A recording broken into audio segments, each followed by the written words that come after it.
Hello, students.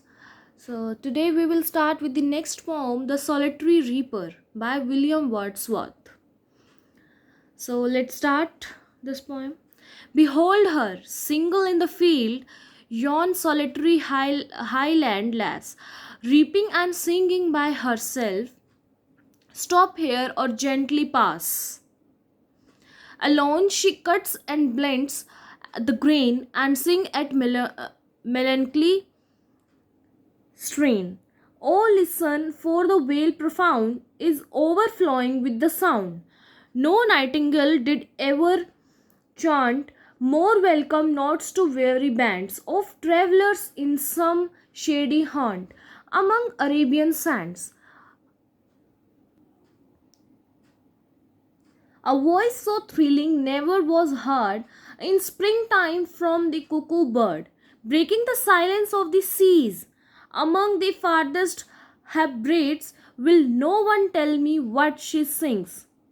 Perhaps the plaintive number flows for all unhappy, far offnings of things and battles long ago? Or is it some more humble lay, familiar matter today? Some natural sorrow, loss, or pain that has been and may be again. Whatever the theme, the maiden sang as if her song could have no ending.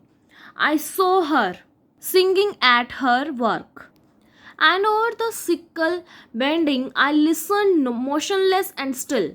And as I mounted up the hill, the music in my heart I bore, long after it was heard no more. First of all, you know the meaning of these words. Lass here is girl. Yon means you. Melancholy means क्या होता है? Melancholy strain. Sad songs. Melancholy means sad. Strain means song. Profound here is deep. Overflowing, echo.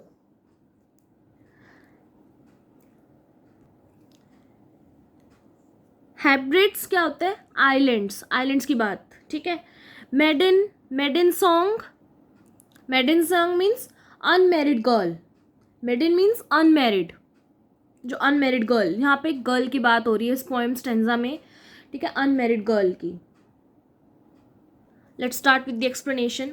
The poet sees a young girl working alone in the field in the highlands of Scotland. She is cutting crops and singing a song while she works. यहाँ पे एक poet देखता है कि एक young girl, unmarried girl, काम कर रही है अकेले फील्ड्स में स्कॉटलैंड में, एंड वो एक गाना गा रही है जब वो काम कर रही थी. The poet tells travelers either stop quietly and listen to her or pass by silently so her song is not disturbed. अब poet travelers को बोलते हैं कि या तो तुम स्टॉप हो जाओ आराम से, या फिर आराम से निकल जाओ. उसका सॉन्ग डिस्टर्ब नहीं होना चाहिए. जो वो सॉन्ग सिंग कर रही है, गा रही है, वो डिस्टर्ब नहीं होना चाहिए. And girl is cutting and trying the crops all alone. जो गर्ल है वो क्रॉप्स को कट करने की ट्राई कर रही है अकेले ही, and she sings a sad melancholy song. वो साथ में क्रॉप्स कट करते साथ मेलंकली सॉन्ग भी गा रही है, सिंग कर रही है. Her voice is so beautiful and sweet. उसकी जो वॉइस है बहुत ज़्यादा ब्यूटिफुल है, स्वीट है, and fills the entire deep valley with its sound. Her song is sweeter than the nightingale song. यहाँ पे नाइटिंगेल की बात हुई थी, ठीक है. तो यहाँ पे नाइटिंगेल गर्ल का जो सॉन्ग है वो कंपेयर करा गया किससे? नाइटिंगेल से, ठीक है, कि उसका सॉन्ग नाइटिंगेल से भी इतना ज़्यादा स्वीट है, बहुत ही ज़्यादा स्वीट है. The nightingale is famous for singing beautiful to comfort tired travelers in the deserts of Arabian. यहाँ पे जो नाइटिंगेल का जो बहुत फेमस सॉन्ग है ना, वो बहुत ब्यूटीफुल सॉन्ग गाती है, सिंग करती है, और वो बहुत ज़्यादा कंफर्ट फील कराती है ट्रैवलर्स को, टायर्ड ट्रैवलर्स को, जो थके हुए ट्रैवलर्स होते हैं उनको। कहाँ पे? अरेबिया, डेजर्ट ऑफ अरेबिया में। But the girl's song is even more touching. Her voice is more exciting and thrilling than the cuckoo's bird call in spring. Cuckoo's bird. ठीक है. The cuckoo is known to break the deep silence around the lonely hybrid island, जो Scotland में है. Yet her voice is more moving than that. The speaker wonders what the song is about. अब speaker ना, जो poet है, वो बहुत ज़्यादा मतलब सोच में है कि ये सॉन्ग तो गा रही है, उसकी वॉइस भी बहुत ज़्यादा स्वीट है, लेकिन ये सॉन्ग किस चीज़ का है, मतलब किसके ऊपर है ये सॉन्ग, कैसा है ये सॉन्ग.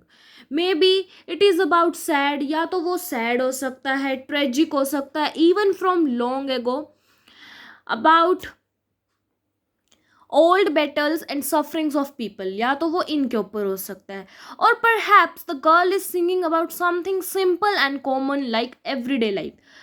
या फिर जो गर्ल है वो कुछ ऐसे सॉन्ग्स के ऊपर, ऐसे सॉन्ग आ रही है एवरीडे लाइफ में, जैसे जो चल रहा है उनके ऊपर अपनी स्टोरी वे में बता रही है, सॉन्ग गा के, सिंग करके. sorrow that everyone experience which may happen again, whatever the subject of song. कोई भी टॉपिक सब्जेक्ट हो सॉन्ग का, may be the girls sings so deeply and endlessly that it feels like her song will never stop. The poet watches her as she sings. Poet उसको देख रहा था जैसे वो सिंग कर रही थी, गाना गा रही थी. ठीक है. पोइट साइलेंटली वहाँ पे खड़ा था, उसके सॉन्ग को सुन रहा था कंप्लीटली. ठीक है. In completely absorb in her song. वो उसके सॉन्ग में इतना मगन हो गया था, इतना एब्जॉर्ब हो गया था. ठीक है. Even after the leaves the place he and climbs the hill, the memory of her song stay in his heart. उसके माइंड में ना वो सॉन्ग, उसकी वॉइस, गर्ल का सॉन्ग इतना बैठ गया था कि जब वो उस प्लेस को छोड़ के भी गया था, हिल्स को, ठीक है, चला गया वहाँ से, तो वो सॉन्ग, वो मेमोरी जो थी ना सॉन्ग की, उसके साथ ही उसके दिल में रह गई थी, छप गई थी एक तरह से. लॉन्ग टाइम तक उसके हार्ट में वो मेमोरी रह गई थी. ठीक है. सो यहाँ पे पोएम, यहाँ पे जो पोएट है वो यहाँ पे यंग गर्ल की बात कर रहा है, या वो इमेजिन कर रहा है कि हाँ वो एक सैड सॉन्ग गा रही है. ठीक है. क्रॉप्स को कट करते हुए अपना सॉन्ग, अपनी एवरीडे लाइफ को शायद वो रिप्रेजेंट कर रही है इसमें, पोएम में.